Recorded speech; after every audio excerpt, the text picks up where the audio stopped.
नमस्कार दोस्तों, सम्मान नागरिक संहिता यानी यूसीसी पर सियासी घमासान शुरू हो चुका है। दरअसल पीएम मोदी ने कहा था कि भारत दो कानूनों पर नहीं चल सकता और संविधान में भी नागरिकों के समान अधिकार की बात कही गई है। पीएम मोदी ने आगे कहा था कि हम देख रहे हैं कि यूनिफॉर्म सिविल कोड के नाम पर लोगों को भड़काने का काम हो रहा है। एक घर में एक सदस्य के लिए एक कानून हो, वहीं दूसरे सदस्य के लिए दूसरा कानून हो, तो क्या वह घर चल पाएगा? तो ऐसी दोहरी व्यवस्था से देश कैसे चलेगा? अब पीएम मोदी के इस बयान पर राजनीति गर्म है। चलिए अब जानते हैं क्या है यूसीसी।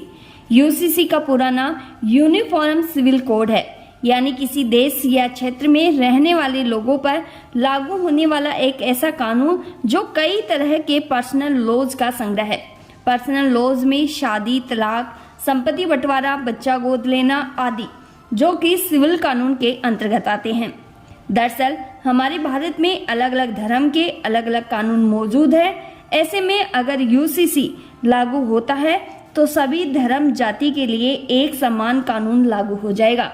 बता दें, भारत में गोवा ऐसा राज्य है जहां यूसीसी लागू है, वो भी साल 1867 से। हालांकि जब यूसीसी गोवा में लागू हुआ था तब यहाँ पुर्तगाल का कब्जा था और फिर आजादी के बाद भी यानी आज तक गोवा में यूसीसी कानून लागू है। अब जानते हैं भारत में यूसीसी की शुरुआत कैसे हुई थी। दरअसल सिविल कोड की उत्पत्ति औपनिवेशिक भारत से हुई है। ब्रिटिश सरकार ने 1835 में जारी दूसरी लॉ कमीशन की रिपोर्ट में अपराधों, सबूतों और अनुबंधों से संबंधित भारतीय कानूनों के संहिताकरण में एक रूपता की आवश्यकता पर जोर दिया गया था। विशेष रूप से सिफारिश की गई थी कि हिंदुओं और मुसलमानों के व्यक्तिगत कानूनों को संहिताकरण के बाहर रखा जाए, क्योंकि ऐसा कोई कानून प्रयास बांधा में उत्पन्न कर सकता है।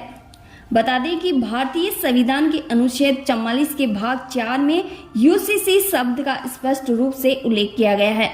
अनुच्छेद 44 कहता है कि राज्य भारत के पूरे क्षेत्र में नागरिकों के लिए एक समान नागरिक संहिता को सुरक्षित करने का प्रयास करेगा, लेकिन संविधानकर्ताओं ने इसे नीति निर्देशक सिद्धांत यानी डीपीएसपी में आर्टिकल 44 के जरिए इस पर विधान बनाने का काम सरकार और नागरिक पर छोड़ दिया था। अब जानते हैं कि यूनिफॉर्म सिविल कोड क्यों जरूरी है। दरअसल भारत में जाति और धर्म के आधार पर अलग अलग कानून और मैरिज एक्ट है। इसके कारण सामाजिक ढांचा बिगड़ा हुआ है।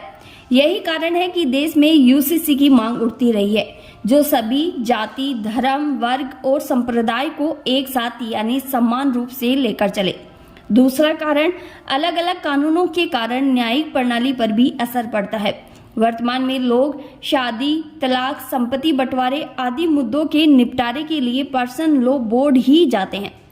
यूसीसी का खास उद्देश्य महिलाओं और धार्मिक अल्पसंख्यकों सहित अंबेडकर द्वारा परिकल्पित कमजोर वर्गों को सुरक्षा प्रदान करना है। साथ ही एकता के माध्यम से राष्ट्रवादी उत्साह को बढ़ावा देना है। अगर ये कानून यानी यूसीसी लागू होता है तो ये वर्तमान में धार्मिक मान्यताओं जैसे हिंदू कोडविल, शरीयत कानून और अन्य के आधार पर अलग अलग कानूनों को सरल बनाएगा। बता दें, भारत के अलावा अन्य कई देशों में भी एक धर्म के अलावा अन्य कई धर्म के लोग रहते हैं, जहां पर यूनिफॉर्म सिविल कोड यानी यूसीसी सूची लागू की गई है। ये देश है अमेरिका, बांग्लादेश, इंडोनेशिया, तुर्की, मलेशिया, फ्रांस, आयरलैंड, पाकिस्तान आदि। उम्मीद है आपको जानकारी अच्छी लगी होगी, तो वीडियो को लाइक और चैनल को सब्सक्राइब करना ना भूलें, ताकि आपको फिर से नई जानकारी मिल सके। धन्यवाद।